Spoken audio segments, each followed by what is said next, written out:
The condominium crisis that's going on today is just completely affecting a lot of investors, a lot of first time home buyers, and this is what we're going to be talking about today.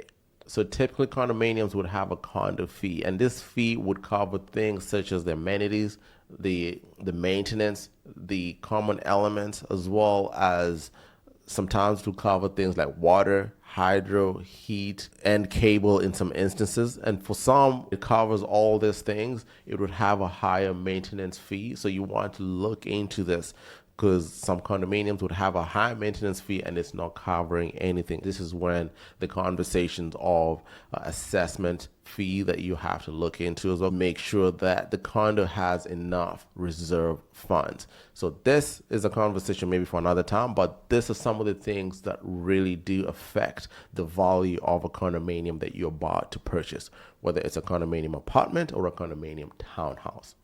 Now, before I get into the grid of the crisis that's going on in the condominium here in Toronto, for those who are just tuning in for the first time, my name is Clement. I'm a real estate broker here in the Greater Toronto area, and I mainly focus on talking about everything to do with real estate in this channel. So whether you are, let's say, 9 days or 90 days away from doing anything, I have a link in the bio here where you can actually reach out to me and we can get into a quick discovery call and see if it makes sense for you and I to work together. And if not, let's hope this video gives you as much value as possible and you can take away some good information that you can think of as the year comes to an end here. Okay, so historically, condos have always been the first entry for a first-time home buyer as well as a first-time investor because of the price that the condos used to be at back in the day as well. So I just dealt with the client yesterday and he's working on submitting an offer for this unit that he absolutely loved in downtown Toronto in the Liberty Village area. And this unit is valued at around 650 to 630 there. So when I was doing the homework for him, this unit, the owner purchased this unit in 2015 for 238,000. So this was a huge entry point for this homeowner of this condominium. And when I talked to the seller as well, they hardly stayed in it. They were using it as an investment point, and he also shared with me that this was his first investment property. So fast forward to today, my client who's purchasing this, he's a first-time home buyer buying this condominium unit. And as you watch the video, I'll explain to you as to why this is affecting the first-time home buyer and the investor and why it's causing this traction in the condominium market. So what are the challenges that the condo market is facing today? If you are a buyer entering the market today to purchase a condo, if you're planning on getting some appreciation within 2 to 3 years, I would say maybe just hold off a little bit because a 5 year span of time is when you're going to really see the benefit of the appreciation of your unit. And typically how I would look at this is if you're paying a down payment of 10% or if you're paying a down payment of 20%, you want to look at it from the perspective of the appreciation of the unit and what you have accumulated from it. How I always look at it is the amount of down payment you paid and also the other expenses that you paid towards purchasing this unit. Let's say the land transfer tax, the closing cost, and let's say you did some renovations on it. So whatever the amount of cost you put towards the purchasing of this unit, you want to put a time span on it where you can double what you put into it. So for quick math on this, so let's say you purchase a unit at 500,000. The down payment you put on it is, let's say 10%, you put 50,000. Then you did some renovations, you did some work to it, and it added up to, let's say 70,000. So in 2 to 3 years or in 5 years time, that 70,000 has now, your unit has now appreciated by up to 140,000. Now that is a unit that you have done a good job with and you're actually getting a good benefit in it. Now, what if you're entering the market today as a seller? You want to sell the unit. What are some of the things that you have to look out for? The first thing is the price expectation. I mentioned this in my previous video. As a seller in today's market, don't situate the value of your property according to your situation, but look at it related to the value of the actual unit of the building. With condos, it's a little bit tricky as well because you could find that you have a 2-bedroom condo selling at around 750,000. Then you have another condominium that has exactly the same criteria as yours, just a few blocks away from you, that sold for 850,000. So how the building has been maintained is very important. How much maintenance fee you're paying affects the value of it. How much you have in the reserve fund affects the value of it. So with condominium, it's not the same as looking at a freehold property or a detached home in a particular neighborhood. And then how you market your property, having the correct marketing price. That is very important for you to have in today's market. Then the second thing you need to look out for as a condo seller is patience. Patience is going to be completely important in this market. Condos are staying in the market for up to 60, 90 days. Some have even been in the market for 120 days. So that's a long time. And for some of these condos, this is going to shock some of you. You have your condo up in the market, you could end up having just one showing a week. Some are getting absolutely nothing.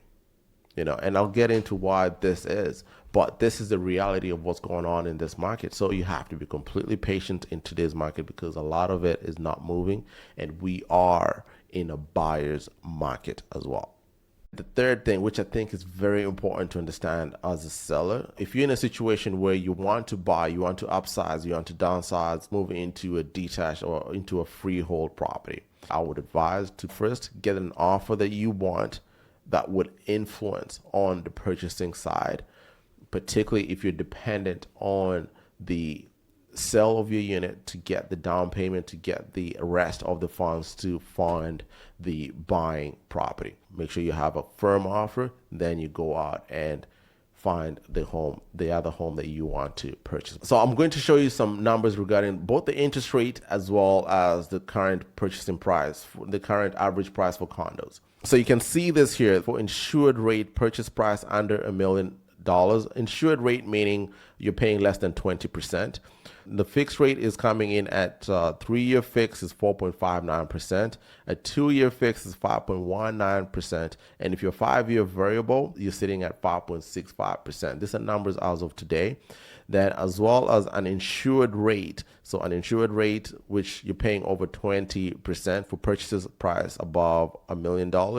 You're sitting in and around 4.8% for a 5-year fix, 4.9% for a 3-year fix, and a 5-year variable, you're sitting at 6%, so 5.99%.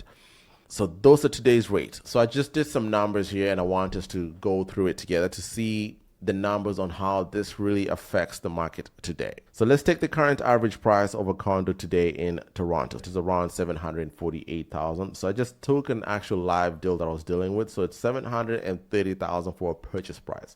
So let's say this buyer bought it for 10%. 10% of that comes into $73,000 as a down payment. So when we look at this, the interest rate, as I showed it to you earlier, so 5% comes in at $3,939 for a 3-year fixed. Then we see the property tax is around $2,800 for a property like this, which is coming in at $233 per month. Then the condo fees, let's say we're coming in at around $550. So let's say it's only covering heat $100. So this means you'll have to cover the other expenses that are going to be coming with this unit. So that's why I kind of put in a household expense of around $1,500. So the total amount of mortgage from this calculation here, the mortgage is $3,900. Then the property tax $233, condo fees $550, the heat $100. So your total comes to $4,272. Now, when we add in the household expenses, so when I say the household expenses, let's say hydro, if you have to take care of hydro, then let's say food and all those things. So depending on how you want to look at this, you can add this number according to what you want. So I just put in $1,500, and then this total came to $5,772. So anybody purchasing this type of unit will be paying this on a monthly basis. So this is almost $6,000 that you're paying on a monthly basis. So for a first-time home buyer, this becomes a very challenging number for them as well. And I'll tackle it like this. So this 78,000 that I've highlighted here, so this is, let's say, the annual income that you want to be in and around to be able to afford this comfortably. Annually, this will come in and around 78,000, the amount of payment that you're going to be taking care of. Then the income that you're going to require is around $8,000 to really live here comfortably. So to have an extra $2,000 per month, I'll say for your income, you'll want to be at around $8,000 per month to really live here sustainably. So you're going to need an annual income of around $96,000 to afford a $730,000 home. So for first-time home buyers, so this is when you're looking at this as a couple, is when you want to purchase a unit of this magnitude. That way you can afford an annual income of around 96,000 to 100,000 to be able to afford a unit like this. And if you're looking at it from an investor's perspective, so if you have monthly payments of 4,272, so this is how much you want to be renting your unit for. But a unit like this will only rent for in around 2,800 to 3,100 maximum. So this you're looking at a 1+1 bedroom type of with parking for a unit like this in the downtown area. So this leaves you at a deficit. So this numbers here is why I wanted to show you this is what's going on with the market today.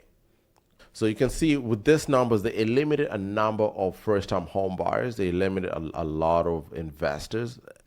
Mainly a lot of investors are putting their condo markets in the market today. That's why you're seeing a huge number of condos in the market today, though there's no buyers to come in and buy it. So once the interest rates start going down, that's when you'll potentially start seeing some good traction in the market.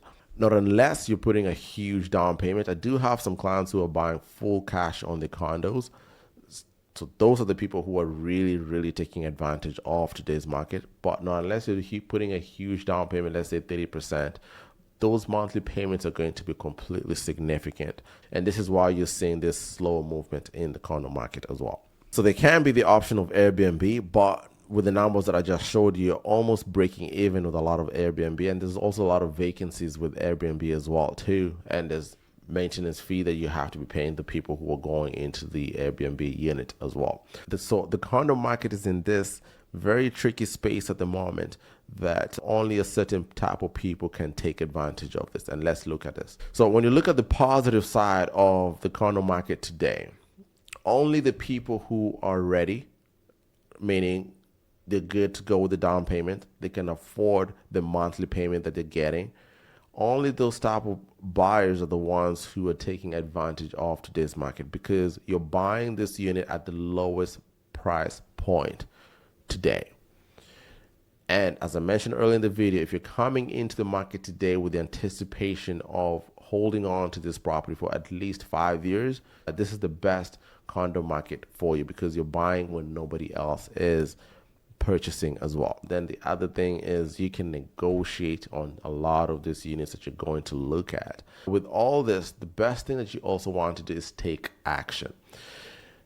If you have a clear plan, you've set out your real estate action plan and it looks viable and it looks clear to you, you've already had conversations with your mortgage broker, you've had conversations with somebody like myself, a professional, the next thing I would say is take action, because these numbers are not going to stay this low for a very long time. I'm giving it maybe another 2 to 3 months and the numbers will start going up. Some of the prices have already started going up already.